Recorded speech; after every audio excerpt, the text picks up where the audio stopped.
नमस्कार दोस्तों, स्वागत है आप सबका आपके Chaitya Man channel beauty of Bhagavad Gita में। तो चलिए शुरू करते हैं आज का स्टोरी। एक राज्य में एक धनवान राजा रहता था। उसका एक चचेरा भाई भी था जिसका मानसिक संतुलन कभी ठीक नहीं रहता था। वो किसी को हानि ना पहुंचाए, इसीलिए उसको हमेशा सलाखों के पीछे रखता था। एक दिन उस राजा की जो भाई था उसका मृत्यु हो गया था। उसके अंतिम संस्कार पे राज्य का हर एक व्यक्ति वहां पे उपस्थित हो गया था। यह देखकर राजा अत्यंत खुश हो गए। सोचने लगे कि राज्य का हर एक व्यक्ति मेरा कितना आदर और सम्मान करता है, मेरी हर एक शब्द पे लोग यहाँ पे खड़े हो जाते हैं।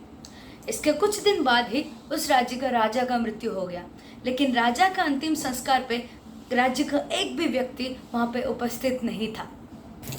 राजा अपने राज्य में प्रजाओं को पैसों की घमंड दिखाकर डरा धमका कर रहते थे, इसीलिए राजा की एक आवाज में सारी प्रजा इकट्ठित हो जाते थे। इसलिए उनके अंतिम संस्कार में कोई भी व्यक्ति उपस्थित होने की इच्छा प्रकाश नहीं कर रहा था। इसकी स्टोरी में कुछ समझ में आया? समाज में हमें पैसा और डर दिखाएंगे तो लोग आपके सामने आपकी इज्जत तो जरूर करेंगे, लेकिन आपके पीठ पीछे असली वाला इज्जत करेंगे। अगर हमें समाज में इज्जत पाना है, सम्मान पाना है, तो हमेशा लोगों के हित में काम करना चाहिए, जिसमें आपका भी हित हो और समाज का। अपने साथ साथ अपने छोटे बच्चों को भी यही सीख देनी चाहिए कि कभी भी किसी के सामने किसी भी चीज़ का घमंड नहीं करना चाहिए। जो है उसमें गर्व अनुभव करो, लेकिन कभी भी किसी के सामने घमंड नहीं करना चाहिए। और कभी भी कुछ ऐसा काम करो जिसमें खुद का और समाज का हित में हो। तो कैसा लगा आपको स्टोरी? आप मुझे कमेंट सेक्शन पर बता सकते हैं। तो चलिए शुरू करते हैं आज का श्लोक। Text 16 of second chapter of Bhagavad Gita. ना सतो विद्युते भावो ना भावो विद्युते सतः उभरोयोपि दृष्टन्त्व स्तनयस्तत्वदर्शिभिः। इसका अर्थ, जो असत्य है उसका कोई सत्ता नहीं है, जो सत्ता है उसका कोई मूल भाव नहीं है। बहुत बड़े गुणवान व्यक्ति ही इस श्लोका को अपने अंदर उपयोग कर पाते हैं। तो इसका अर्थ मैं आपको बताती हूँ।